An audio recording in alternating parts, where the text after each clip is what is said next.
Hello there, and welcome to Quiet Wisdom. The harbor is quiet, the tide is turning, the noise of the land is fading away. Take a moment to settle in. Listen to the rain falling against the window. It is a warm rain tonight, a tropical rain. Let your shoulders drop. Unclench your jaw. Let the air fill your lungs. Allow your breathing to slow down. Tonight, we are sailing under the black flag. But we are not here for the battle. We are here for the freedom. We are going to travel back to 1717, to the Golden Age of Piracy. We will walk the wet decks of a wooden sloop, sit in the captain's cabin while a storm rages, and sleep in a hammock swinging gently with the tide. You do not need to man the ropes. You do not need to steer. The course is set. And just before we begin, if these quiet journeys help you find rest, consider liking and subscribing to the channel. It helps us keep the lantern lit. Now, let's begin. Chapter 1. The Tavern in the Fog. We are leaving the modern world. We are leaving the cities of concrete and glass, the hum of electricity, and the relentless glow of screens. We are traveling back to the edge of the map. We are going to the place where the known world ends and the blue unknown begins. We are going to the Caribbean.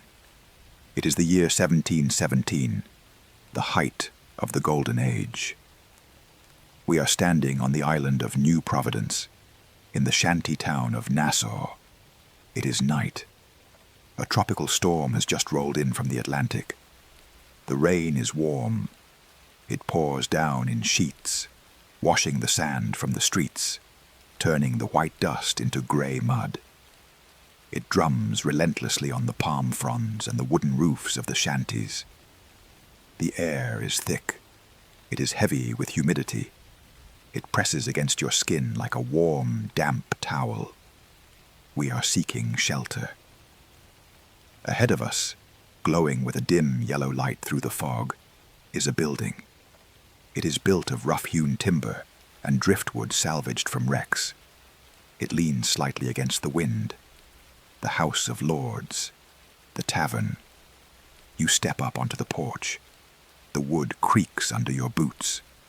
The rain runs off the eaves in a solid curtain of water. You push the heavy door open. It swings on iron hinges. You step inside. You close the door against the wind. The roar of the storm is instantly muffled. The chaos of the hurricane season is locked out. You are inside the sanctuary of the outlaws. The atmosphere here is dense. It smells of history. It smells of rum. Sweet, dark molasses distilling in oak casks. It smells of tobacco. Pipe smoke drifting in blue hazes up to the thatched rafters. It smells of salt. The brine that has soaked into the clothes of every man in the room, drying in the heat. It smells of wet wood, the drying timber of the walls, expanding in the humidity. You find a table in the corner. It is a heavy oak barrel, repurposed as a table. The wood is stained dark. You sit on a three-legged stool. You look around. The room is filled with shadows. The only light comes from tallow candles stuck in the necks of old green wine bottles. The flames flicker in the drafts, casting long dancing shadows on the walls. The shadows look like ghosts moving in time to the wind outside. The men here are not the screaming villains of storybooks. They are not caricatures with parrots and wooden legs. They are sailors. They are workers. They are tired. They wear loose canvas trousers, slops, stained with tar and grease. They wear linen shirts, open at the neck to let the heat escape. They wear scarves tied around their heads to catch the sweat. They are quiet. They are waiting out the rain. You listen to the sound of the room. It is a low, comforting hum. The clink of a pewter mug hitting the table. The scratching of a clay pipe being lit with a cinder. The low murmur of voices. They speak in a blend of accents, English, French, Dutch, African, a pidgin language of the sea. You are here for a reason. You are here to join a crew. But this is not a military recruitment. You are not being pressed into service. You are not being dragged aboard in chains. You are choosing. A man walks over to your table. He is the quartermaster. In the pirate world, the captain leads the battle, but the quartermaster leads the ship. He represents the crew. He is the accountant. He is the judge. He carries a large roll of parchment under his arm. It is dry and crackling. He places it on the barrel table. He unrolls it. The paper fights him, trying to curl back up. He places a heavy iron tankard on one corner and a dagger on the other to hold it flat. The articles. This is the pirate code, the constitution of the ship. You lean forward to read it in the candlelight. The ink is black and fading, written in a heavy, looping hand. It is a list of rules, a list of order in a chaotic world. Article 1. Every man has a vote in affairs of moment. Article 2. Every man to be called fairly in turn by list on board, to his share of the fresh provisions. Article 3. The lights and candles to be put out at 8 o'clock. It is a contract of fairness. It is democracy at sea. The quartermaster dips a quill pen into a small horn ink pot. He holds it out to you. You take the pen. You can feel the texture of the feather against your thumb. It is light. You dip the tip. You sign your name. Or you make your mark. An X. The scratch of the pen on the parchment is a loud sound in the quiet room. It feels permanent. You are signing away your life on land. You are signing up for the horizon. It is done. You are part of the crew. You are no longer a landlubber. You belong to the sea. The quartermaster nods. He sands the ink to dry it. He rolls up the parchment. The tide turns at midnight, he whispers. You sit back. You wait. You order a drink. Grog. It is not just alcohol. It is a utility. Water, rum, a squeeze of lime to fight the scurvy, and a little brown sugar. The mug is heavy pewter. It is cool to the touch. You take a sip. It tastes sour and sweet. It burns your throat, then warms your belly. It spreads a feeling of lassitude through your limbs. You watch the candle burn down. The wax drips down the side of the green glass, hardening into white tears. It pools on the table. You trace the grain of the wood on the barrel top. Circles of growth. Oak that grew in England 100 years ago, now resting in the Caribbean. The rain outside begins to soften. The storm is passing. The heavy drumming on the roof turns into a gentle patter. The door opens. A gust of fresh, wet air comes in. It smells of ozone and wet sand. It is time to go. You stand up. Your legs feel heavy, grounded. You walk out of the tavern. The night air is refreshing. The rain has stopped, leaving the world dripping and shiny. Puddles reflect the moonlight that is trying to break through the clouds. You walk down to the beach. The sand is wet and packed hard. Your boots sink in slightly, leaving deep footprints that fill with water. You see a small boat waiting at the water's edge, a long boat. The crew is gathering. They are silent figures in the mist. They are loading supplies into the boat. Barrels of fresh water, sacks of flour, crates of black powder, nets of salted beef. You climb in. You sit on a wooden bench. The wood is wet. The men push the boat off the sand. The sound of the keel scraping the shells is sharp. Then the boat floats. The oars are put out. The rowing begins. This is the rhythm of departure. Dip, pull, glide, dip, pull, glide. The oars cut the black water. As the wood disturbs the surface, the water lights up. Bioluminescence. Tiny sea creatures, dinoflagellates, glow green when they are agitated. Every stroke of the oar creates a swirl of green fire. The wake of the boat is a glowing trail. You watch the water. It is mesmerizing. You are leaving the lights of Nassau behind. The tavern is just a yellow speck in the distance. The land is receding. You look ahead. Out in the harbor, shrouded in the fog, lies the ship. It is a shadow, a massive, dark shape resting on the water. The sloop. It is not a giant, lumbering galleon. It is sleek. It is fast. It sits low in the water. The single mast rises up, disappearing into the dark sky. The rigging looks like a spiderweb of black lines against the grey clouds. It is silent. There are no lights on board. It is a ghost ship. You drift closer. The wooden hull looms over you. It rises 15 feet out of the water. You can smell the ship. It has a distinct scent. It smells of pine tar, the black, sticky substance used to seal the wood. It smells of damp oak. It smells of hemp rope. You reach out and touch the side of the ship as the longboat pulls alongside. The wood is slimy with sea moss. It is solid. It feels like touching the side of a whale. A rope ladder is thrown down from the rail above. It unrolls against the hull. You stand up in the rocking boat. You grab the ropes. They are rough hemp, thick and scratchy. You climb, hand over hand, pulling yourself up out of the small boat, up the side of the wooden wall. You vault over the rail. Your feet hit the deck. You are aboard. The deck is wide and clean. It has been scrubbed with holy stones, soft sandstone blocks, and sand until the wood is white and smooth. You stand there for a moment. You feel the ship moving beneath you. It is a living thing. It breathes with the ocean. It rises gently on the swell and settles. Up and down, up and down. You are disconnected from the land. The laws of the shore do not apply here. The taxes do not apply here. The kings do not apply here. You are in a floating republic. The mist wraps around the ship.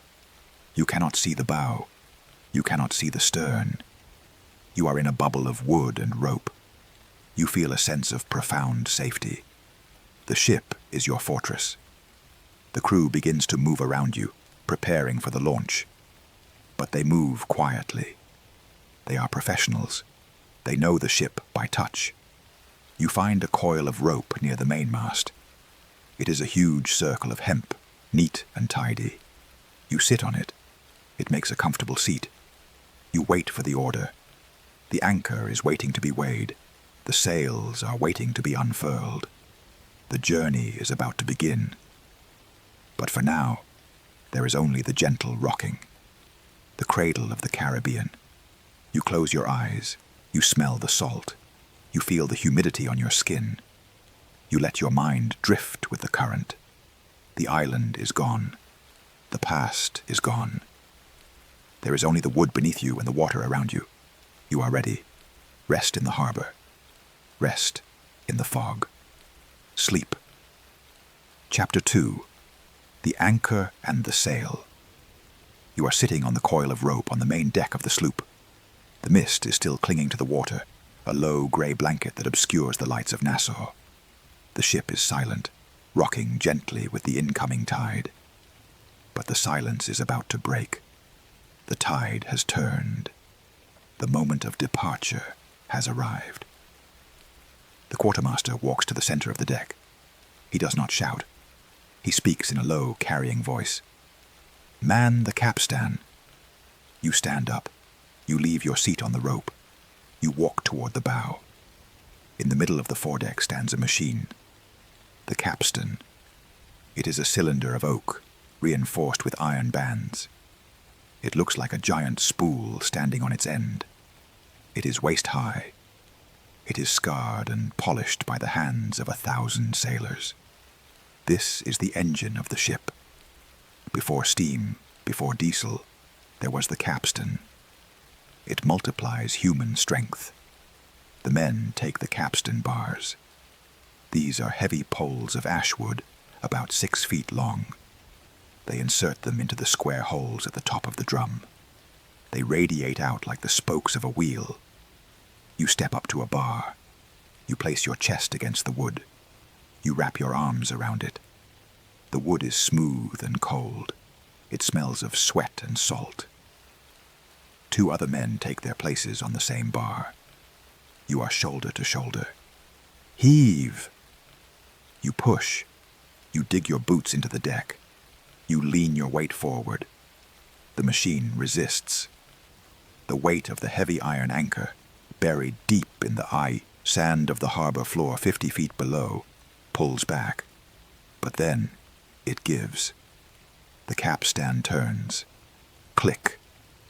There is a mechanism at the base of the capstan. An iron tongue called a powel. It falls into a notch on the metal rim. This prevents the capstan from spinning backward and killing everyone. Click. You take a step. Click. You take another step. The rhythm begins. It is a slow, trudging march. 12 men, walking in a circle, pushing against the wood. Step. Push. Click. Step. Push. Click. It is a hypnotic, grinding sound. The powel drops with a heavy metallic clunk every second. It marks the time. It measures the effort. You look down at the hawse hole, the opening in the deck where the anchor cable comes in. The rope is massive. It is 3 inches thick, made of hemp that has been soaked in tar. It is wet. It brings the sea up with it.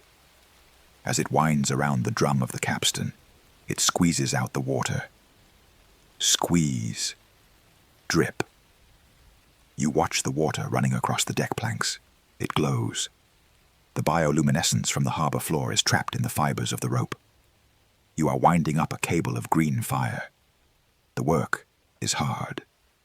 Your breath comes in short bursts. The muscles in your legs burn. But it is a shared burden. You are part of the machine. Suddenly, the resistance changes. The rope goes vertical. The anchor has broken free from the mud. It is a trip. The ship feels it instantly. Before, the ship was tethered. It felt heavy. It felt attached to the land. Now it is free. It drifts. The current catches the hull. The ship begins to rotate slowly in the water. You feel a sense of weightlessness in your stomach. The connection to the earth is severed. You are floating. Anchors away. You keep pushing. You bring the iron hook all the way up to the cathead, the heavy beam projecting from the bow. The anchor breaks the surface. It is covered in gray mud and seaweed. It drips loudly into the sea. You secure it. You lash it tight. You pull the bars from the capstan. You stack them on the deck. You wipe your hands. They are sticky with tar and sweat. But there is no time to rest. The ship is drifting. We need control. We need power. We need the wind. The quartermaster points to the mainmast. Hoist the mainsail. We walk to the base of the mast. It is a single trunk of pine, rising 60 feet into the darkness. It is thick as a barrel at the base, tapering to a point against the stars. The sail is bundled up on the boom, the long horizontal pole that runs along the bottom of the sail. It is made of canvas, or duck. It is not a light fabric. It is heavy, woven cotton. It is stiff with paint and salt. It weighs hundreds of pounds. You grab the halyard, the rope that pulls the sail up. It runs through a block, a pulley made of lignum vitae, the hardest wood in the world. You line up with the other men. You grab the rough rope. Heave! You pull down. High above, the heavy gaff, the upper spar, begins to rise. Creak, squeal. The wooden hoops that hold the sail to the mast scrape upward. Scrape, scrape, scrape. The sail unfolds. It rises like a dark curtain. It blots out the sky. It is huge, a massive triangle of grey cloth. You pull until your arms shake. You cleat the rope off. You tie it in a figure-8 knot around the pin. Now the sail hangs there, limp, heavy. The ship is still drifting. But then, the wind finds it. You see a ripple run across the canvas, a shudder, and then, whump! The wind fills the sail. The canvas snaps taut. It curves into a perfect aerodynamic wing. The boom swings out. The ropes tighten. They sing under the tension. The ship reacts instantly. It leans. It heels over to the left. The deck tilts under your feet. You adjust your stance. You bend your knees. And then, the sound of the water changes. It stops slapping against the hull and starts rushing past it. Hiss. Gurgle. Hiss. We are moving. We are sailing. You walk to the rail. You look back. The island of New Providence is fading. The lights of the tavern are gone. The land is just a dark smudge against the lighter grey of the sky. You feel a profound sense of release. On land, there were laws. There were navies hunting you. There were debts. There were memories. But here, the water washes everything clean. The ship cuts a white wake in the black ocean. You watch the foam churning. It looks like milk. You are leaving your past behind. We turn our attention to the ship itself, the sloop. It is a single-masted vessel. It is designed for speed. It is designed for shallow water. The deck is angled. You have to walk with a sea gait, stepping wide, anticipating the roll. You walk aft toward the stern. You see the helmsman. He stands at the tiller. In this era on a small ship, there is no big wheel. There is just a long wooden lever attached directly to the rudder post. The helmsman holds the tiller under his arm. He feels the pressure of the water against the rudder. He is wrestling the ocean. You can see the muscles in his arm tense as a wave hits the stern. He corrects. He pushes back. He is looking up, not at the compass, but at the sail. He watches the luff, the leading edge of the canvas. If it flutters, he is too close to the wind. If it is tight, he is good. He is sailing by feel. You stand beside him for a moment. It is quiet at the stern. The only sound is the water rushing away from the rudder, a turbulent, bubbling sound. You look up at the mast again. The rigging is singing. The wind vibrates the ropes. It creates a harmonic hum. It is the song of the ship. The ship is a musical instrument, played by the wind. You feel the vibration in the deck. It travels up through your boots. It is a constant, low-frequency tremor. The ship feels alive. The wood groans as it flexes. Creak. This is not a sound of breaking. It is a sound of adjusting. The oak planks are working against each other, held tight by the caulking and the nails. You walk forward again. You go to the bow. This is the loneliest place on the ship. The bowsprit, the long pole that sticks out from the front, points the way. You lean over the rail. You watch the cutwater, the sharp edge of the stem slicing through the waves. The water peels away in two perfect curls. The spray flies up. It hits your face. It is warm. It is salty. It stings your eyes slightly, but it feels cleansing. You lick your lips. You taste the ocean. You are fully immersed in the element. The moon tries to break through the clouds. A shaft of silver light hits the water ahead of the ship. It lights up the path. You see flying fish darting out of the way. They leap from the water, glide on their silver wings, and splash back in. You feel a sense of smallness. The ocean is infinite. The ship is tiny. But you are safe. The ship is well built. The crew knows their trade. The routine of the sea is taking over. The watch system has begun. 4 hours on, 4 hours off. Half the crew goes below to sleep. Half the crew stays on deck. You are on the starboard watch. It is your turn to rest. But you linger on the deck. You don't want to go down yet. You find a sheltered spot near the gunwale. You sit on a coil of rope. You wrap your coat around you. The canvas trousers are stiff, but they block the wind. You watch the sails. There are 2 sails now, the mainsail and the jib, the triangular sail at the front. They are grey ghosts in the dark. They are full of wind. They are hard as stone under the pressure. They are pulling you. You think about the physics of it. The wind is pushing the cloth. The cloth is pulling the mast. The mast is pulling the hull. You are being pulled by the air. It is a gentle force, constant, relentless. You feel the rhythm of the waves, lift, drop, lift, drop. It is a slow cycle, maybe 10 seconds per wave. Your body learns the rhythm. You relax your stomach muscles when the ship drops. You tighten them when it rises. You become part of the hull. The anxiety of the departure fades. The adrenaline of the anchor work fades. Your breathing slows down. The salt air is rich in oxygen. It makes you sleepy. You look at the lantern hanging from the stern, a yellow eye watching the wake. It is the only light in the universe. You feel the isolation. There is no one else out here, just this wooden box and these 30 men. It creates a bond, a silence. You stand up. Your legs are heavy. The fatigue of the heavy labor at the capstan has set in.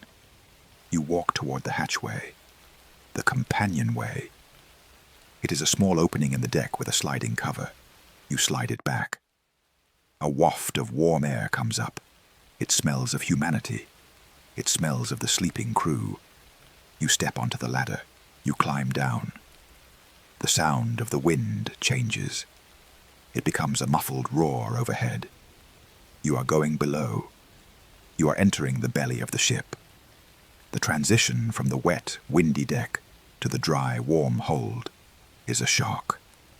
But that is the story for the next chapter. For now, pause on the ladder.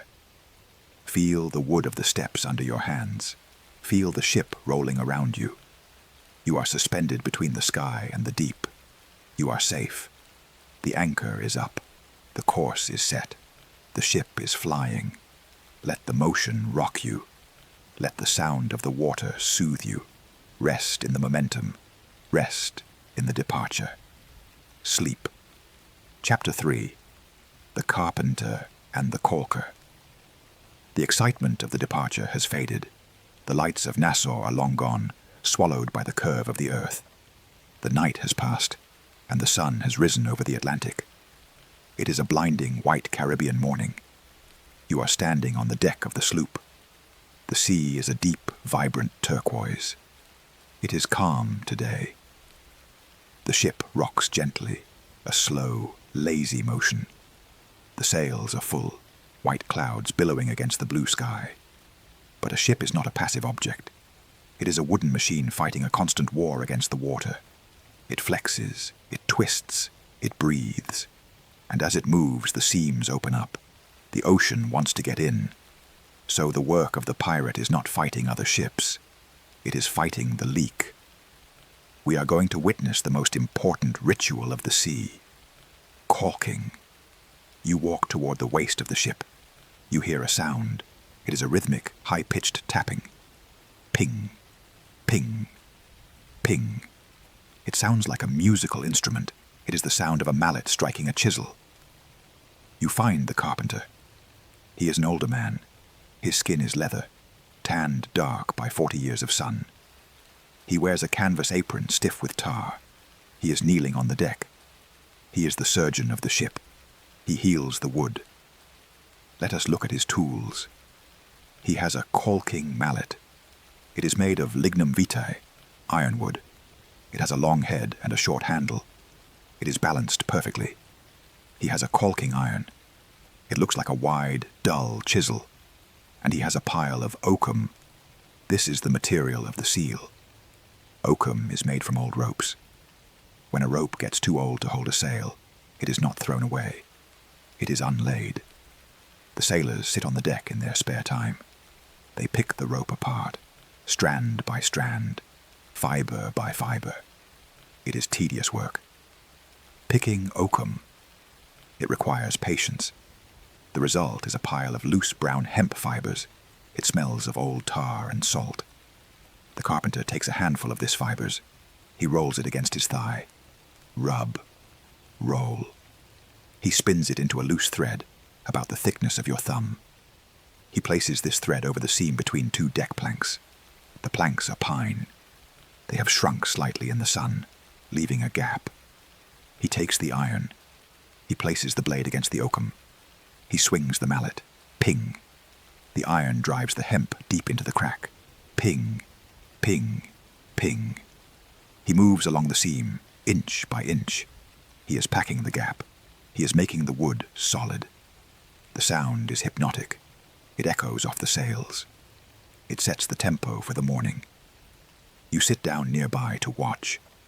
The sun is warm on your back. The smell of the oakum is earthy. You watch the gap disappear. The fuzzy brown line of hemp fills the space, perfectly. But the oakum alone is not enough. It is porous. It needs a skin. It needs pitch. Near the galley, there is a small iron pot sitting over a brazier of coals.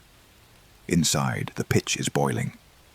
This is pine resin, boiled down until it is black and thick as molasses.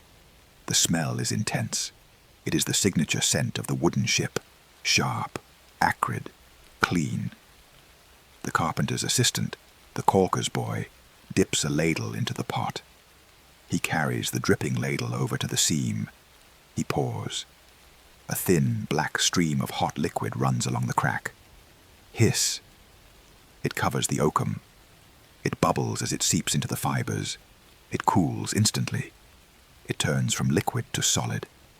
It becomes a black, rubbery seal. The carpenter takes a scraper. He smooths the excess pitch. Now, the deck is watertight. You run your finger over the seam. It is smooth. It is still warm from the hot tar. It feels secure. This process happens every day. On the deck, on the hull, inside the longboat. It is a cycle of maintenance. You realize that safety is not an accident. Safety is built. It is hammered in, 1 inch at a time. The ship is a basket. The caulking makes it a bowl. You stand up. You walk to the pumps. Even with the best caulking, some water always gets in. The ship weeps. Midships, near the mainmast, stand the bilge pumps. 2 wooden tubes going down into the bottom of the ship. Iron handles. It is time to pump ship. 2 sailors grab the handles. Clank whoosh. Clank whoosh. They push and pull. A stream of dark, grey water spills out onto the deck and runs into the scuppers, back into the sea. It is the ship expelling the intruder. The rhythm of the pumps matches the rhythm of the waves. Up, down, up, down. You watch the water flow. It is mesmerizing. The bilge water smells dank. It smells of the bottom of the ocean. But seeing it leave the ship feels good. It is a cleansing. You are purging the vessel. The work is done. The pumps suck dry, gurgle. The carpenter packs up his tools. He wraps the iron in an oily rag. He puts the oakum back in the sack. The deck is quiet again. You walk to the rail.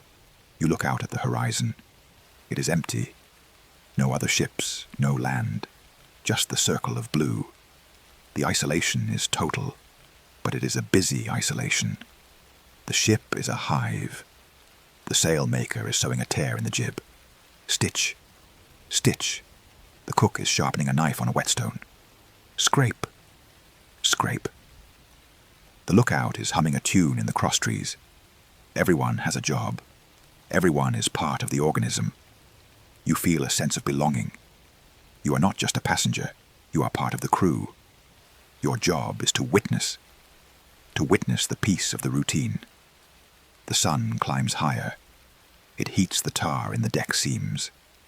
The smell rises up, enveloping the ship in a cloud of pine scent. It makes you drowsy. The gentle rocking of the ship is constant. It never stops.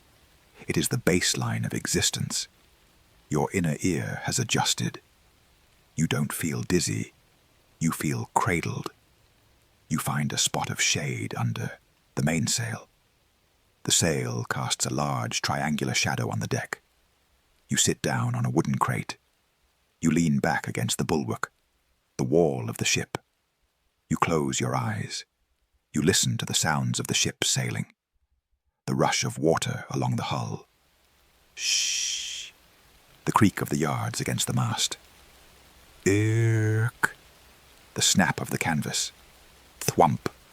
It is a symphony of wood and wind. You think about the pitch in the seams. It is holding. The water wants to get in, but the black line stops it. The barrier is solid. You are dry. You are floating. You visualize the hull underwater. Curved oak planks, overlapping, sealed tight. The ocean pushes against them with thousands of pounds of pressure. But the arch of the wood pushes back. Physics is protecting you. The structure is sound. You let your head drop forward. The heat of the afternoon makes your limbs heavy. You drift. The hammering of the carpenter is a memory now. A faint echo. Ping, ping, ping. It sounds like a bell ringing underwater. You are safe in the wooden shell. The work is done. The leak is stopped. Rest in the craftsmanship. Rest in the seal. Sleep. Chapter 4. The Navigation and the Stars. The sun has dipped below the western horizon, leaving a stain of violet and bruised orange on the edge of the world. The heat of the day, which soaked into the oak planks of the deck, is rising up and dissipating into the cooling air. The bright white light of the Caribbean afternoon has faded into the soft grey twilight of the middle ocean. We are entering the realm of the night watch. The ship has changed its character again. During the day, it was a workplace. It was loud with the sound of the carpenter's mallet and the shout of the boatswain. But now, the ship is a library. It is a place of quiet study. We are walking aft, toward the stern, the highest part of the deck. We climb the short ladder to the quarterdeck. This is the brain of the ship. This is where the decisions are made. Standing alone at the helm is the steersman. He is a silhouette against the darkening sky. He holds the tiller, the long wooden lever that controls the rudder. He does not grip it tightly. He rests his hand on it, feeling the pulse of the water against the wood. But he is not looking at the sea. He is looking at a box. The binnacle. It stands in front of the helm, bolted to the deck. It is a wooden cabinet, waist-high, made of teak and brass. It looks like a small altar. Inside the cabinet, there is a lamp, a small oil lamp burning whale oil or olive oil. It casts a warm yellow glow inside the box, and illuminated by this glow is the compass. Let us look closely at this object. It is the most important machine on the ship. It is a bowl of heavy brass, suspended in gimbals, concentric metal rings that allow the bowl to remain perfectly level, even when the ship pitches and rolls. The ship dances around the compass, but the compass stays still. Inside the bowl, floating on a pin, is the compass card. It is made of paper, glued to a magnetized needle. It is painted with the rose of the winds: north, south, east, west, northeast, southwest, 32 points, 32 directions. The card is intricate. It has a fleur-de-lis pointing north. It has elaborate calligraphy. You watch it. The ship turns slightly to the left. The compass card seems to turn to the right, but it is not turning. The card is locked to the magnetic field of the Earth. The ship is turning around the card. It is a fixed point in a moving universe. The steersman watches the card. He keeps the lubber line, a black mark on the bowl representing the ship's nose, aligned with the point of west-southwest. He makes tiny adjustments. A nudge of the tiller. The card swings back. It is a game of patience, a game of micro-corrections. You stand beside him. You bathe in the warm light of the binnacle lamp. It smells of warm brass and burning wick.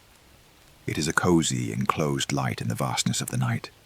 But the compass only tells us direction. It does not tell us where we are. For that, we need the sky. The twilight fades. The true night arrives. The sky above the Caribbean is not empty. It is crowded. Without the light pollution of the cities, the stars are overwhelming. They look like a ceiling of crushed diamonds. They are so bright they cast a faint shadow on the deck. The navigator comes up to the deck. He carries a strange instrument. It looks like a wooden bow or a cross. It is a backstaff, also known as the Davis quadrant. In the old days, sailors used the cross staff, which required them to look directly at the sun, blinding them.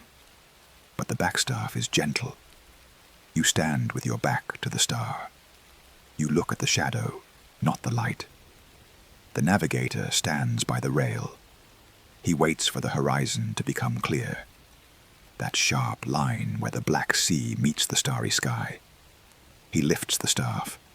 He slides a wooden vane along the arc. He is measuring the altitude of the North Star. Polaris. You look north. There it is. The handle of the Little Dipper. The star that never moves. While all the other stars rotate around the sky, rising in the east and setting in the west, Polaris sits on the throne of the celestial pole. It is the anchor of the heavens. The navigator aligns his instrument. He measures the angle between the star and the horizon. 20 degrees, 25 degrees.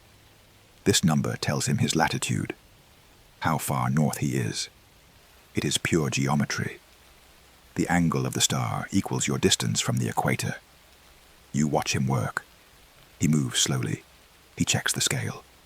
He writes a number on a slate with a piece of chalk. Scritch. Scritch. There is a comfort in this math. The ocean looks chaotic. The waves are random. The wind is fickle. But the stars are orderly. They follow laws. If you know the laws, you are never lost. You feel a sense of security. The ship is not just drifting aimlessly. It is following a line on a chart. It is on a rail. The navigator nods. He is satisfied. He wipes the slate. He goes back below to his cabin to consult his almanac. You stay on the deck. You walk to the rail. You look down at the water. We need to know one more thing. Speed. How fast are we going? There is no speedometer. There is no engine gauge. There is only the log line. 2 sailors appear at the stern. One holds a wooden reel, wound with hundreds of feet of thin rope. The other holds a small piece of wood, shaped like a slice of pie, weighted with lead on the bottom edge. This is the log. The sailor throws the wood into the water. Splash. The wood floats upright. It stays stationary in the water as the ship sails away from it. The rope unspools. Whirr. The sailor, holding the reel, watches the line go out. Every 47 feet, there is a knot tied in the rope. He holds a sand glass, a miniature hourglass filled with 28 seconds of sand. Turn, he says. The other sailor flips the glass. The sand runs, the rope runs. You watch the knots fly through the sailor's hands. He counts them aloud. 1, 2, 3, 4. He counts the knots. The sand runs out. Stop! He grabs the rope. He stops the reel. 5 knots, he says. The ship is traveling at 5 nautical miles per hour. This is why we say a ship sails at knots. We are literally counting knots of rope. They haul the log back in. It is wet and dripping. They wind the rope back onto the reel. Wind, wind, wind. It is a rhythmic, manual task. Now we know everything. We know our direction, west. We know our location, latitude 24. We know our speed, 5 knots. We are located. The anxiety of the void vanishes. We are not lost in the dark. We are moving with purpose. The ship feels steady. The wind is consistent, a trade wind blowing from the northeast. It fills the sails with a constant pressure. You walk forward, away from the helm, into the waist of the ship. It is darker here. The glow of the binnacle lamp is blocked by the structure of the cabin. You find a spot near the mainmast. You sit on a wooden crate marked spyglasses.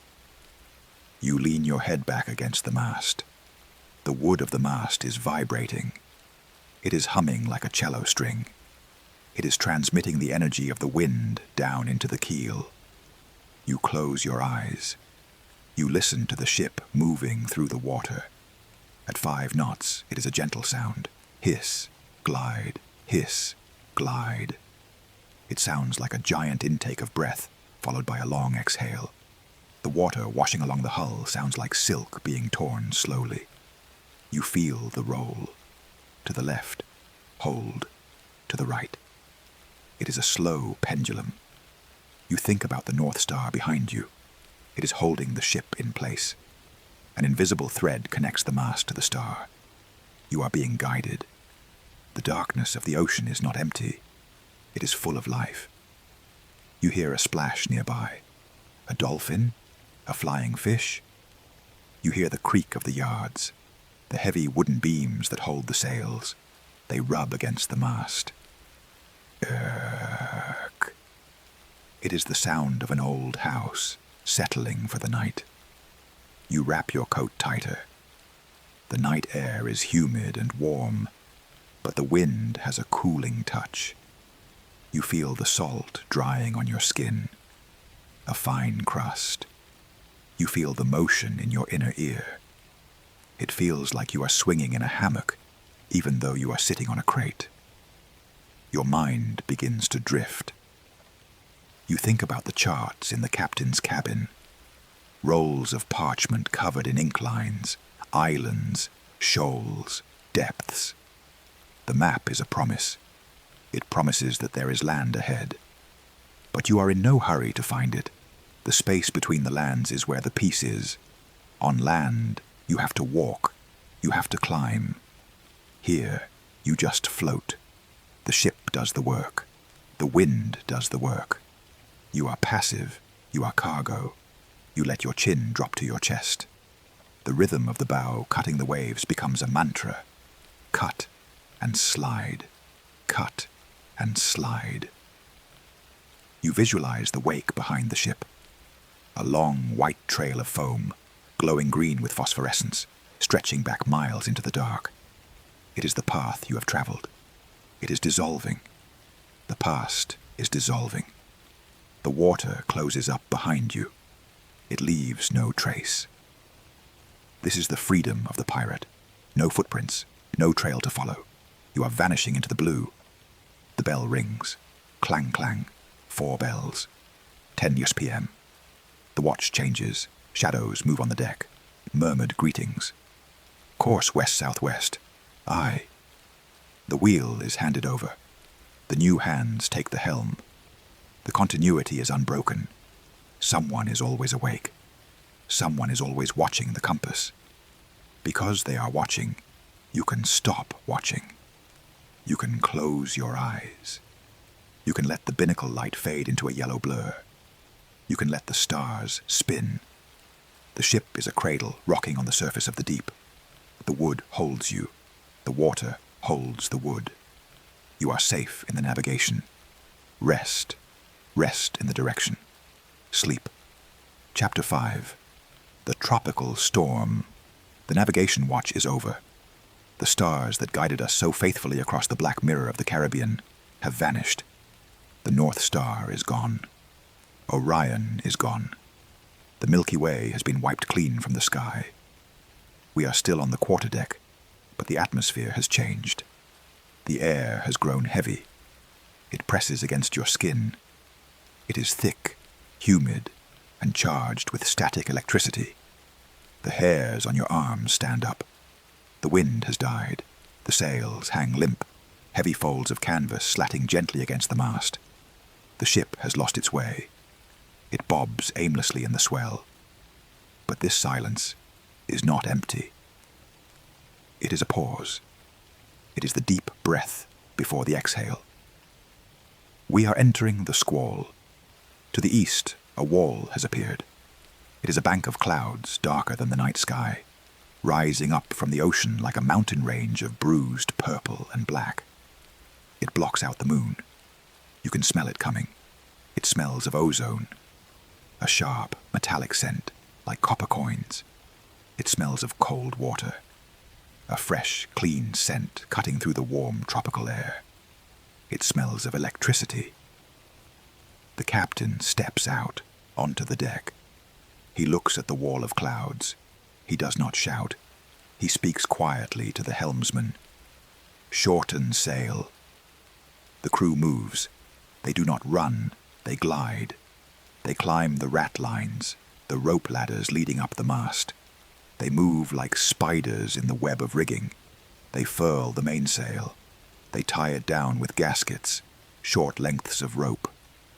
They leave only a small patch of canvas exposed, the storm jib, to keep the ship's head into the wind. You are not needed on deck. You are a passenger of history. You are invited to the sanctuary. You walk aft, past the wheel.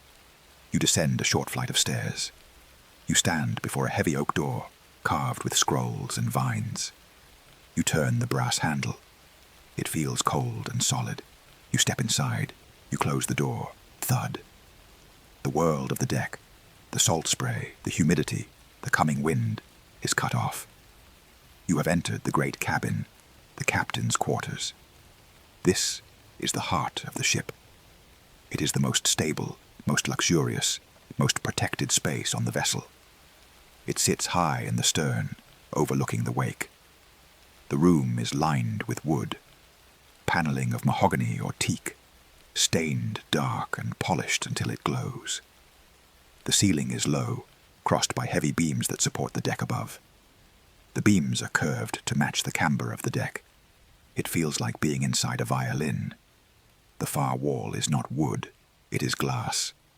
The stern windows. A row of tall, rectangular windows, divided into small panes by lead strips. They slant inward. They look out over the ocean behind the ship. Right now, they show nothing but blackness. You walk to the center of the room. There is a large table bolted to the floor. It is covered in a green baize cloth.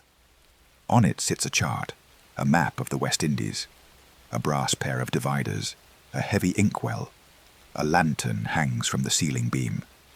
It swings gently as the ship rocks. You light it. The flame catches. A warm, golden light fills the cabin. It reflects off the polished wood. It turns the window glass into mirrors. You sit down in a heavy leather chair. It is a wingback chair, bolted to the floor. It holds you. And then the storm hits. It does not start with rain. It starts with wind. Whoomp! The ship heels over. It leans to the starboard side. You feel the tilt. The floor angles under your feet. You grip the arms of the chair. But the ship holds. The ballast, tons of iron and stone deep in the keel, counteracts the wind. The ship fights back. It rights itself. Then the rain. It hits the stern windows like a handful of gravel thrown against the glass. Click, click, click, click. Then it becomes a roar. A solid sheet of water hammering against the back of the ship. It is a deafening sound, but it is muffled by the thick glass. It sounds like you are standing under a waterfall, but you are dry. You watch the windows. Flashes of lightning illuminate the world outside. For a split second, you see the ocean. It is boiling. The waves are white. They are whipped into foam by the wind. They rise up, higher than the windows, and then crash down. The ship rises with them. You feel the elevator effect. The cabin lifts. You feel heavy in your chair. Gravity increases. Then the ship drops into the trough of the wave. You feel light. Your stomach floats up and down, up and down. It is a massive, rhythmic motion. The ocean is cradling the ship. You look around the cabin. Everything is moving, yet everything is still. A coat hanging on a peg swings like a pendulum. The lantern swings. The oil in the lamp sloshes back and forth. But the table does not move. The chair does not move. The bed, built into the wall, does not move. The chaos is managed. You feel a profound sense of security. The walls of the cabin are thick oak, 3 inches of solid timber. Beyond that is the iron-hard planking of the hull. The storm is screaming to get in. The wind wants to tear the roof off. The water wants to fill the room. But the ship says no. The ship is a masterpiece of resistance. You listen to the timbers talking. Creak, groan, squeak. This is not the sound of breaking. It is the sound of flexing. The wood fibers are stretching and compressing. The ship is alive. It is adjusting its body to the pressure of the sea. It is a comforting sound. It means the structure is absorbing the energy. You stand up. You have your sea legs now. You walk to the windows. You press your hand against the glass. It is cold. You can feel the vibration of the rain hitting the other side. You look out into the maelstrom. Another flash of lightning. You see the wake. It is a churning path of white foam, glowing green with phosphorescence, disappearing into the wall of rain. You are traveling through a tunnel of water. You turn back to the room. It is warm in here. The lamp generates heat. You see a bottle on the sideboard. Madeira wine. You pour a glass. The wine is dark amber. It swirls in the glass as the ship rolls. You take a sip. It tastes of raisins, caramel, and heat. It warms your chest. You sit on the daybed. This is a bench built under the windows, cushioned with velvet. It is the best seat in the house. You lie down. You are lying perpendicular to the keel. As the ship rolls, your feet go up, then your head goes up. It is a gentle seesaw motion. Rock and roll. You watch the rain streaming down the glass. The water forms sheets, blurring the darkness outside. You think about the isolation. You are hundreds of miles from the nearest island. There is no land. There is no rescue. If the ship fails, you fall into the abyss. But you know it won't fail. You trust the carpenter who caulked the seams. You trust the sailmaker who sewed the canvas. You trust the architect who drew the lines of the hull. You are held in the palm of human ingenuity. The storm is a test, and the ship is passing. The violence of the weather makes the peace of the cabin sweeter. It is the contrast. Hygge, to be safe in the middle of danger, to be dry in the middle of water, to be warm in the middle of cold. You close your eyes. You listen to the white noise of the rain. It is a constant, static hiss. It drowns out everything else. It drowns out the thoughts of the treasure. It drowns out the map. It drowns out the shore. There is only the storm and the box. You feel the vibration of the rudder. Far below you, the water is rushing past the rudder post. It creates a low hum in the floorboards. The steersman on the deck above is holding the course. He is fighting the wheel. He is soaked. He is cold. But you are down here. You are the cargo. Your breathing slows down. You match it to the roll of the ship. Inhale, ship rises. Exhale, ship falls. The storm begins to pass. The squall lines in the Caribbean are intense but short. They sweep through like brooms and then move on. The rain lightens. The heavy drumming turns into a soft patter. Tap, tap, tap. The wind drops. The howling fades to a whistle, then a whisper. The ship's motion changes. It stops pitching so violently. It settles into a long, easy swell. The following sea. The waves are pushing the ship from behind. It feels like a gentle shove. Push and glide. Push and glide. You open your eyes. The moon has broken through the clouds. A shaft of silver light enters the cabin. It moves across the floor as the ship rocks. It illuminates the chart on the table. It illuminates the brass compass. The room is peaceful. The danger has passed. The wood has held. You feel a heaviness in your limbs. The adrenaline of the storm has faded, leaving behind a deep exhaustion. You do not want to move. You do not want to go back on deck. You want to stay here in this wooden womb. You watch the lantern swinging. Left, right, left, right. It hypnotizes you. The smell of the lamp oil is soothing. You let your head sink into the velvet cushion. The sound of the ocean is just a murmur now, a background hush. Shh. You are floating.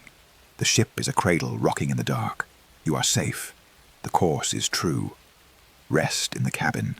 Rest in the wood. Sleep. Chapter 6. The Galley and the Morning. The storm has passed. The violence of the wind and the rain has moved on, sweeping west toward the Gulf of Mexico, leaving behind a sky of impossible clarity. The night has retreated, dissolving into a palette of soft grays and pinks. We have survived the darkness. We have survived the roll and the pitch. Now, we are entering the calm. You are still in the captain's cabin. You wake up on the velvet daybed. The lantern has burned out, leaving a scent of soot in the air. You sit up. The ship feels different. It is no longer fighting. It is gliding. You stand up and walk to the stern windows. The view is a masterpiece of tranquility. The ocean is a sheet of textured glass, heaving gently with a long, slow swell. The memory of the storm.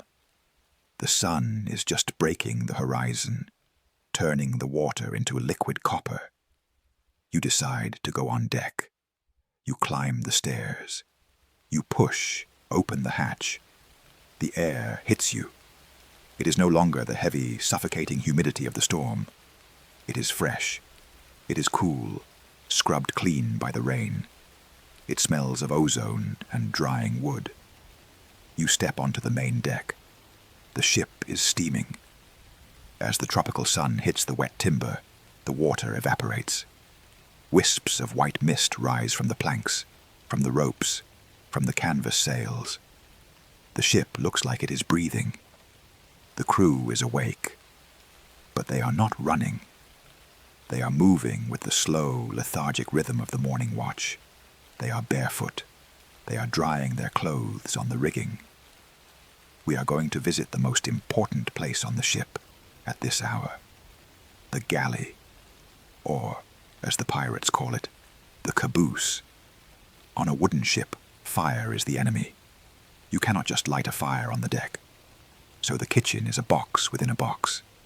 It sits near the bow. It is a small wooden shed, lashed to the deck. You walk toward it. You can see smoke drifting from the small metal chimney. It is a welcoming smell. It smells of coffee. It smells of wood smoke. It smells of baking. You step inside the open doorway of the caboose. The floor is lined with bricks. In the center is the stove. It is a large iron box filled with sand. The fire burns on top of the sand. This insulates the ship from the heat. The cook is there. He is a man with one leg, a classic pirate archetype. But here, it is just a fact of life, a workplace injury from a falling spar. He moves with surprising grace, balancing on his wooden peg against the roll of the ship. He is making breakfast. Let us look at the ingredients. The diet of the pirate was not just rum and hardtack. When they were near islands, they ate well. On the table, there is a pile of green turtles. This was the staple of the Caribbean. The turtles were caught on the beaches, kept alive in the hold. They provided fresh meat. The cook is grilling the meat over the coals. It sizzles. Hiss. Pop. It smells like veal. Rich and savory. He is also making salmagundi. This is the famous pirate stew.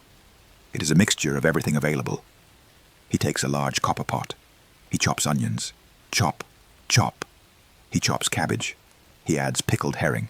He adds mangoes. He adds hard-boiled eggs. He adds turtle meat. He mixes it all together with oil, vinegar, and garlic. It is a chaotic dish, but it is full of flavor. It is the taste of the West Indies. But the foundation of the meal is the sea biscuit, the hardtack. The cook reaches into a barrel. He pulls out a biscuit. It is a square of flour and water, baked 4 times until it is hard as a rock. It sounds like a piece of wood when he taps it on the table. Thock thock. You cannot eat this dry. You would break a tooth. So the cook softens it. He dips it in the coffee. Or he crumbles it into the stew. It absorbs the liquid. It swells up. It becomes a dumpling. You watch him work. The heat of the stove warms the small shed. He pours you a cup of coffee. It is dark and thick. He sweetens it with molasses, the long sweetening. You take the cup. You take a wooden bowl of salmagundi. You walk back out onto the deck. It is the time of the morning mess. The sailors are sitting on the deck in circles. They do not have tables. They sit on coils of rope or on the carriages of the cannons. They are eating. There is a sense of peace in this ritual. The hierarchy of the Navy does not exist here. The captain eats the same food as the cabin boy. They eat together. You sit down on a sun-warmed hatch cover. You eat the stew. It is tangy, salty, and rich. The turtle meat is tender. The mango adds a burst of sweetness. It is the taste of adventure, but domesticated. You drink the coffee. It wakes you up gently. You look at the activity on the deck. The storm did some damage. Now, it is time for the make and mend. The sailmaker is sitting nearby. He has the jib sail spread out across his knees. There is a tear in the canvas. He wears a leather palm, a guard on his hand. He pushes a heavy triangular needle through the cloth. Push, pull. He pulls the waxed thread tight. Zit zip. It is a sewing circle at sea. The boatswain is checking the rigging. He is splicing a rope. He weaves the strands of hemp together. Over, under, over, under. It is a complex braid. He dips the finished splice in a bucket of hot tar to seal it. The smell of the tar mixes with the smell of the coffee. You watch the water drying on the deck. The sun is getting higher. It is reclaiming the ship. Steam rises from the wet wood. It looks like the ship is smoking. The water turns from dark blue to a lighter, happier azure. The whitecaps from the storm are gone. You see a bird. It is not a seagull. It is a frigate bird. A large black bird with a forked tail. It hangs motionless in the air, riding the thermal currents rising from the water. The appearance of the bird means something. It means land is near. The lookout in the crosstrees sees it too. He does not shout. He points. "Land ho," he says, his voice carrying easily in the calm air. You stand up. You walk to the rail. On the horizon, there is a low green line. It is not a city. It is not a port. It is an uninhabited island, a secret place. The ship changes course. The helmsman turns the wheel.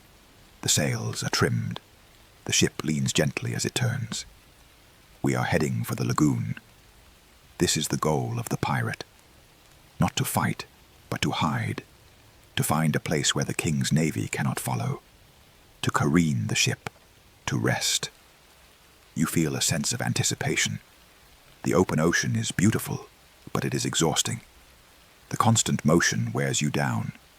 The island promises stillness. You look at the water ahead. It is changing color again. It goes from deep blue to indigo, then to turquoise, then to a clear, pale aquamarine. We are crossing the shelf. The water is getting shallow. You can see the bottom. White sand, coral heads, schools of fish darting in the shadow of the hull. The ship slows down. The wind is blocked by the islands, trees. We are gliding on momentum. The silence returns. The creaking of the ship stops as the water flattens out completely. You are entering a protected space. You finish your coffee. You set the cup down. You feel the warmth of the sun on your face. It is a gentle heat, not the burning sun of noon. You close your eyes for a moment.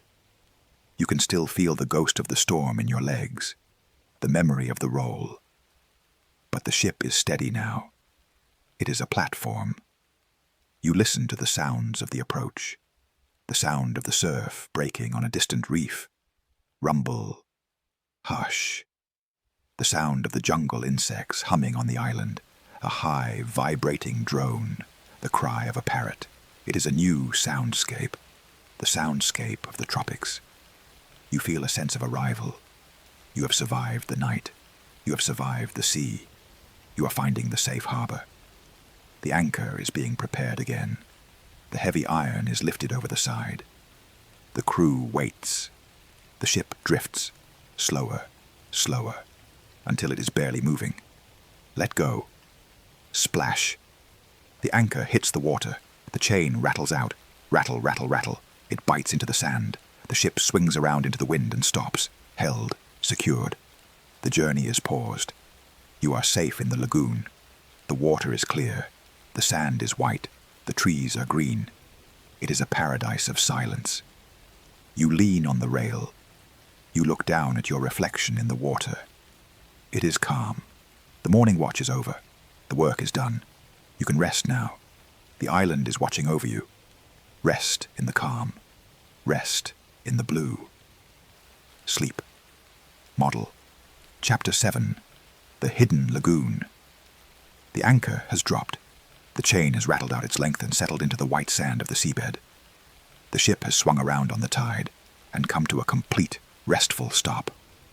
The motion of the open ocean, the endless roll and pitch that has been your world for days, is gone. The deck beneath your feet is as solid as a floor. We have arrived. We are in a hidden lagoon. It is a place that does not exist on the maps of the Royal Navy. It is a secret known only to the brethren of the coast. A notch in the side of a volcanic island, surrounded by high cliffs covered in green jungle. The entrance to the lagoon is narrow. From the sea, it looks like a solid wall of rock. But if you know the way, you can slip through the gap. Inside, the water is a mirror. Chapter 8. The Treasure and the Map. The beach fire has burned down to a pile of white ash. The crew is sleeping on the sand, wrapped in their coats, dreaming under the palm trees. The jungle is singing its night song, a high, vibrating chorus of insects that fills the humid air. But you are awake, and you are moving. You have been summoned back to the ship. Not for work, not for a watch, but for business. You climb into the small dinghy. You row quietly across the glassy surface of the lagoon. The water is so still that the stars reflect perfectly, creating a sensation that you are rowing through the sky. The oars dip and lift without a splash. You reach the side of the sloop. You climb the ladder. The deck is deserted. The moon casts long, sharp shadows across the white planks. The ship feels different when it is at anchor. It feels heavy. It feels solid. It is no longer a creature of the wind. It is a fortress sitting on the water. You walk aft toward the stern. You see a light glowing from the stern windows. You open the door to the great cabin. The air inside is cool and dry. It smells of beeswax polish and old paper. The quartermaster is there. He is sitting at the large oak table. He nods to you. He points to a chair. You sit down. On the table sits a chest. It is not a cartoon chest with a rounded top. It is a heavy, iron-bound strongbox. It is made of oak, reinforced with steel bands. It has a massive lock on the front. The quartermaster takes a key from around his neck. He inserts it into the lock.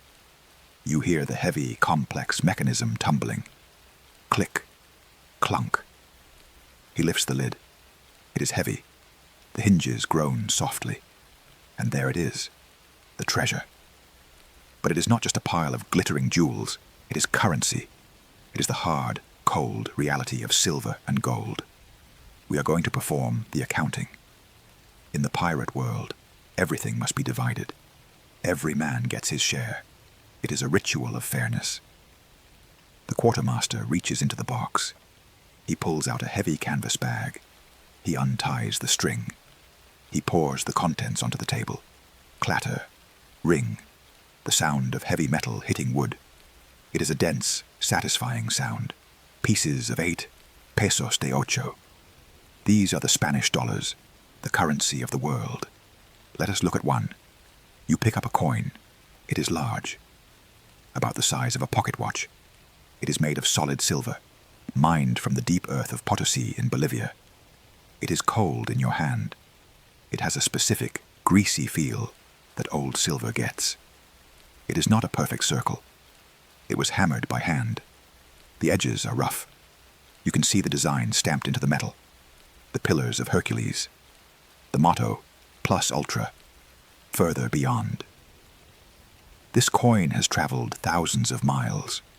From the mine, to the mint, to the mule train, to the treasure fleet, to this table. The quartermaster begins to count. He does not rush. He stacks the coins in towers of 10. Clink, clink, clink. He builds a city of silver on the green baize cloth. He is sorting them. Here are the doubloons, gold coins. They are smaller but heavier. They glow with a deep, buttery yellow light in the lantern glow. Here are the reals, small silver change. Here are the cruzados, Portuguese coins with a cross on the back. The rhythm of the counting is hypnotic. One for the ship, one for the captain, one for the crew. It is a mathematical lullaby. You watch his hands. They are rough, scarred hands, handling the wealth of an empire with casual precision. He pushes a stack of coins toward you. Your share, he whispers. You take the stack. You feel the weight. It is heavy. This is what the struggle was for. This metal represents safety. With this stack, you can buy a farm. You can buy a house with a slate roof. You can buy silence. You put the coins in your leather pouch. You tie it tight. The quartermaster finishes the count. He sweeps the remaining coins back into the bags. The sound of metal sliding on velvet. Shh. He locks the chest. Thud. Click. The wealth is secured. Now, he clears the table. He brings out another object. The map. It is a large roll of vellum, calfskin parchment. It is yellowed with age. The edges are curled. He unrolls it. He places weights on the corners, heavy brass compasses and a lead-sounding weight. You lean forward to look. This is a Portolan chart. It is not like a modern map with latitude and longitude grids. It is a web of lines, rhumb lines, radiating out from compass roses like stars. It shows the coastlines, the jagged edge of Florida, the curve of Cuba, the chain of the Bahamas. The ink is faded brown. The islands are drawn in green. You trace the lines with your finger. The vellum feels rough and organic under your skin. You see the names written in elegant calligraphy. Tortuga, Hispaniola, Isla de Muerta. You see the warnings. Here be shoals. Here be reefs. And in the deep water, drawings of sea monsters, whales with teeth, serpents. The map is a promise of the future. It shows where you have been and where you are going. The quartermaster points to a small bay on the map, a tiny indentation in the coastline of a nameless island. Here, he says, we water here. You nod. You look at the empty space of the ocean on the paper. The blue water. It looks peaceful on the map, a blank space, a space of freedom. You feel a sense of direction. The ship is not lost. The ship knows where it is. The quartermaster rolls up the map. The dry parchment crackles, crinkle, snap. He ties it with a ribbon. He places it in a wooden tube to keep it dry. The business is done. The books are balanced. The course is set. You lean back in the chair. The lantern is burning low. The oil is almost gone. The flame is small and blue. The cabin is quiet. You can hear the water lapping against the hull outside. A gentle, rhythmic splashing. Slap. Slap. The ship swings slowly on its anchor chain. You feel the room rotate. You look out the stern windows. The moon has moved across the sky. It is lower now. The light on the water is dimmer. The lagoon is sleeping. You feel a heaviness in your eyes. The mesmerizing sound of the coins clicking together is still echoing in your mind. Clink, clink. It is a sound of finality. You realize that treasure is just metal. It is just rocks from the ground. It is heavy. It anchors you. You stand up. You pick up your pouch. You walk to the door. "Good night," the quartermaster says. He does not look up. He is writing in the logbook. The scratch of his pen is the last sound you hear. You step out onto the deck. The air is cool. The humidity has dropped. You walk to the hatch. You are going below. You are going to the berth deck. This is the sleeping quarters. You climb down the ladder. It is dark down here. The only light comes from the hatch above, a square of grey starlight on the floor. It smells of pine tar and slumber. You see the rows of hammocks. This is the final destination of the night, the hammock. It is the perfect bed for the sea. It is made of heavy white canvas. It is suspended from the beams of the ceiling by ropes called clews. It looks like a white cocoon hanging in the dark. You find yours. You take off your boots. You place them on the deck. You climb in. It takes a bit of skill.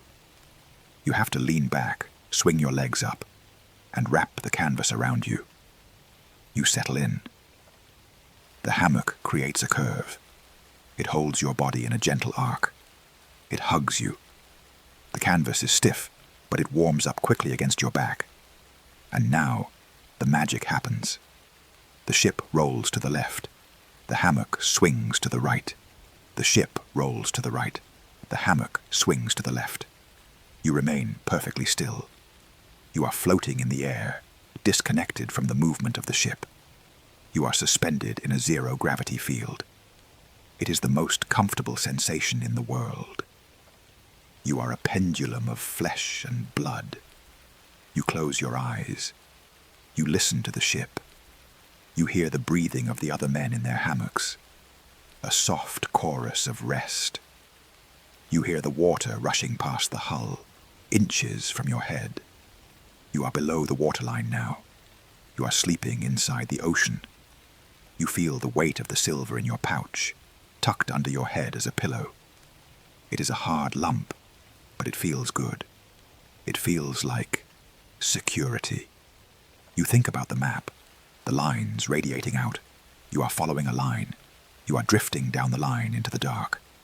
The ship is a seed pod, floating on the current. You are the seed inside, safe, warm, rich. There is nothing to worry about. The gold is counted. The anchor is holding. You let go of the day. You let the swing rock you. Back and forth. Back and forth. Deeper, deeper. Rest in the hammock. Rest in the swing. Sleep. It is noon. The sun is high. The water is a brilliant, shocking turquoise. It is so clear that you can see the shadow of the ship hanging on the sand 30 feet below. You are standing on the deck. The sails have been furled. They are white bundles on the yards. The ship looks like a bird with folded wings. The silence here is different from the silence of the ocean. The ocean's silence was vast and empty. The lagoon silence is full. It is dense. It is filled with the sounds of the island. Listen. You can hear the hum of 1,000,000 insects in the jungle. A high, vibrating drone that creates a background texture to the day. Zzzz. You can hear the call of tropical birds, parrots, macaws, flashes of red and blue flying between the trees. You can hear the gentle lap of the water against the beach. It is not a crashing surf. It is a whisper. Hush, hush. The air is hot. It is humid. It smells of flowers. Not the delicate roses of an English garden, but heavy, waxy tropical flowers. Frangipani, jasmine, hibiscus. The scent drifts out over the water, mixing with the smell of the damp wood of the ship. It is intoxicating. It makes your limbs feel heavy. The crew is relaxed. There is no watch to stand. There is no course to steer. They are lowering the boats. We are going ashore. You climb down the ladder into the longboat. The water is so calm the boat barely rocks. The oars dip, splash, drip. You glide toward the beach. The sand is white, the powder white. It looks like sugar. The boat crunches onto the shore. Scrunch. You step out. The water is warm around your ankles. The sand is soft. You walk up the beach toward the tree line. The shade of the palm trees is cool. The fronds rattle in the breeze. Clack, clack, clack. We are here for a specific purpose. Not just to rest, but to careen. The ship has been at sea for months. The hull is covered in barnacles and weed. It slows the ship down. It rots the wood. To clean it, you have to tilt the ship. This is a massive engineering project, done with ropes and pulleys. The crew takes heavy cables from the masts. They tie them to the trees on the shore. They pull, heave, heave. Slowly, gently, the ship begins to lean. It rolls over on its side in the shallow water. It exposes its belly. The bottom of the ship is dark and slimy. It is covered in a carpet of green weed and white shells. The men wade into the water. They have scrapers. They have brushes. They begin to scrub. Scrape, splash, scrape, splash. It is satisfying work, cleaning the house, removing the drag. They light fires on the beach. They melt the pitch. They paint the bottom of the ship with the hot black tar. Slap, spread. The smell of the tar mixes with the smell of the flowers. It is the scent of repair. You watch them work from the shade. You are sitting on a piece of driftwood.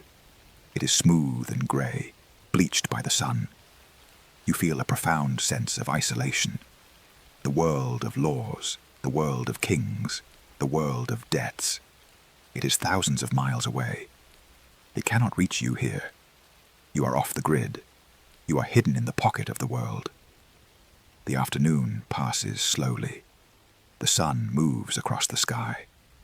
The shadows of the palm trees lengthen, stretching out toward the water. The work is done for the day. The ship is clean. The ropes are slackened. The ship rights itself, settling back into the water with a soft splash. It is evening. The fires on the beach are built up, not for work, but for cooking. We are going to have a barbecue. This word, barbecue, comes from the Caribbean, from the Taino people. Barbacoa, a wooden rack over a fire. The pirates learned it from the locals, the buccaneers. The name comes from boucan, the smoked meat. The hunters have returned from the jungle. They carry a wild pig. They roast it over the fire. The fat drips onto the coals, hiss, flare. The smell of roasting pork is rich and smoky. The crew gathers around the fire. They sit on the sand. Someone brings a cask of wine taken from a Spanish prize.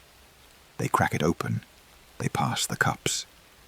It is a scene of absolute contentment. You eat the meat.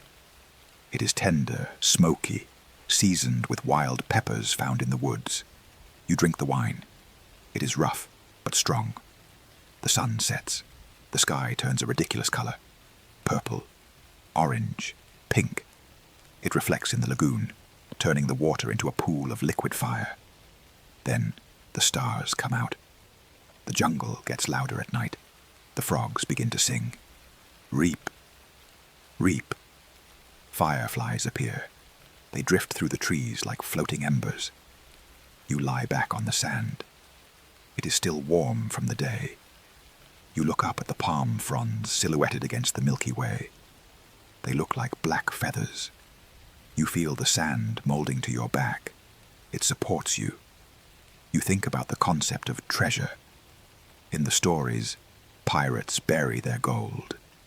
But in reality, they spent it, or they shared it. But the real treasure is not the gold. The real treasure is this: the time, the freedom, the peace, to answer to no one, to have no schedule, to watch the stars from a warm beach. This is what they were fighting for. Not the coins, but the lifestyle, the maroon life. To be marooned is usually a punishment. But to choose to be marooned, to choose to step off the map, is a luxury. You are marooned in paradise. The fire burns down. The voices of the men soften. They tell stories, stories of the Kraken, stories of the Flying Dutchman. But they are just stories. Here, there are no monsters. There is only the lagoon. The water is flat. The ship is a silhouette. You feel a drowsiness settling over you. The wine, the food, the heat. You decide not to go back to the ship tonight. It is too nice here. You decide to sleep on the beach. You pull your coat around you. You make a pillow out of sand. You listen to the rhythm of the water. It is barely a wave, just a gentle pulsing against the shore. Wash, pause, wash, pause. It matches your breathing. In, out. You are sinking into the island. The roots of the trees go down into the earth. The anchor of the ship goes down into the sand. You go down into the sleep. The jungle protects you from behind. The lagoon protects you from the front. You are in a circle of safety. A hidden place, a secret room in the geography of the ocean. You let go of the day. You let go of the sea. You are landlocked. Rest in the sand. Rest in the warm air. Sleep. Chapter 9. The hammock. The business of the night is concluded. The silver has been counted, stacked, and hidden away. The map has been rolled tight and sealed in its tube. The quartermaster has blown out the lamp in the great cabin, plunging the room into shadow. You leave the stern. You step out onto the open deck one last time. The night air is perfect. The tropical heat of the day has radiated back into the atmosphere, leaving behind a temperature that matches your skin exactly. It is neither hot nor cold. It is a soft, neutral embrace. The ship is silent. It sits in the center of the lagoon like a black island. The water is motionless, save for the occasional ripple of a fish breaking the surface to catch a moth. You walk forward, past the mainmast. The sails are furled tight, looking like white cocoons wrapped against the wood. The rigging is still. You approach the hatchway, the square opening in the deck that leads to the underworld of the ship. You place your hand on the ladder. The wood is polished smooth by the passage of 1,000 hands. You descend, step by step. Your head drops below the level of the deck. The starlight disappears. You are entering the belly of the whale. You arrive on the berth deck. It is dark down here. The only light comes from a single lantern hanging from a beam, turned down so low it is just a spark of yellow in the gloom. The ceiling is low. You have to stoop slightly. The beams of the deck above press down, creating a sense of enclosure. A cave of timber. The air is thick. It smells of the ship's true nature. It smells of oakum and tar. It smells of the bilge water deep below. It smells of the collective breath of 50 men. It is a warm, humid, living smell. You walk down the center aisle. On either side of you, hanging from the beams, are the sleepers. This is the domain of the hammock. The hammock is the greatest invention of the sea. Before the hammock, sailors slept on the hard deck boards, rolling with every wave, bruising their hips, waking up stiff and cold. But the pirates learned from the indigenous people of the Caribbean. They learned to weave a bed from the cotton plant. They learned to hang it in the air. You find your spot. Your hammock is slung between two heavy oak stanchions. It is a piece of heavy white canvas, 6 feet long and 3 feet wide. At each end there are clews. These are the fan-shaped networks of small ropes, called nettles, that gather the canvas together and attach it to the iron ring on the hook. You look at the canvas. It is stiff. It is durable. It curves in a perfect crescent moon shape. You take off your boots. You place them on the deck beneath you. They act as an anchor for your possessions. You take off your belt. You lay it on your sea chest. You are ready to ascend. Getting into a hammock is a skill. It requires balance. If you are clumsy, it flips. If you are graceful, it accepts you. You lean back. You grasp the edges of the canvas. You lift your legs. You slide in. The hammock swings wildly for a moment, then settles. It wraps around you. The canvas sides pull up, hugging your shoulders, hugging your hips. It is a cocoon. You are suspended. You are floating 3 feet above the floor. You are disconnected from the hard wood of the ship. You lie on your back. Your spine curves gently. The pressure is distributed perfectly along your body. There are no pressure points, no hard spots. You feel a profound sense of relief. Gravity has been defeated. You close your eyes. You listen to the ship. You are below the waterline now. The ocean is pressing against the hull planks just inches from your head. You can hear the water. Gurgle, lap, gurgle, lap. It is a liquid, womb-like sound. You can hear the ship talking to itself. The slow creak of a knee brace, the settle of a beam, and you can hear the breathing. The rhythm of the crew. 50 men, inhaling and exhaling. A slow, tidal wash of breath. It is a communal sleep. You are not alone in a room. You are part of a hive. Now, you feel the motion. Even in the calm lagoon, the ship moves. A gentle, imperceptible swell rolls in from the open sea. The ship rolls to the left, but you do not roll to the left. The hammock swings to the right. The ship rolls to the right. The hammock swings to the left. It is a counter motion, a gyroscope of cloth. While the ship tilts and sways, you remain perfectly level. The world moves around you, but you are the still point in the center. It is the most soothing sensation in the world. Sway and center. Sway and center. It rocks you like a baby. You realize why sailors can never sleep on land. On land, the bed is dead. It is static. It does not respond to you. But here, the bed is alive. It dances with you. You pull the sides of the canvas tighter. You bury your face in the rough cotton. It smells of salt. The salt never leaves. It is in the fibers. It is in your skin. You think about the day, the fog in the tavern, the weight of the anchor, the white sails filling with wind, the storm, the treasure. It all feels like a dream now. The images swirl in your mind, losing their sharp edges. The gold coins turn into circles of light. The map turns into a web of dreams. You feel your body becoming heavy. Your legs are lead. Your arms are lead. You could not lift them if you tried. The hammock holds you. You think about the origin of the word, a Taino word for fishing net. You are a fish caught in the net of sleep. You are not struggling. You are resting. Above you, on the deck, the bell rings. Ding ding, ding ding, ding ding, ding ding. 8 bells. Midnight. The watch is changing. You hear soft footsteps on the deck above your head. The night watch coming down. The morning watch going up.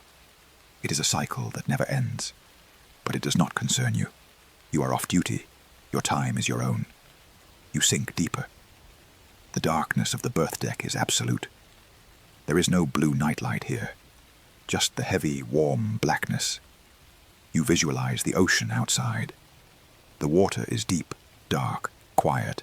The fish are sleeping. The reef is sleeping. The ship is a seed pod floating on the surface of the infinite. You are the kernel inside, protected, hidden, warm. The swinging slows down in your mind. It becomes a gentle pulse. You are drifting away from the Caribbean. You are drifting away from the world of men. You are going to the place where there are no maps, the place where the sea meets the sky. Rest in the canvas. Rest in the swing.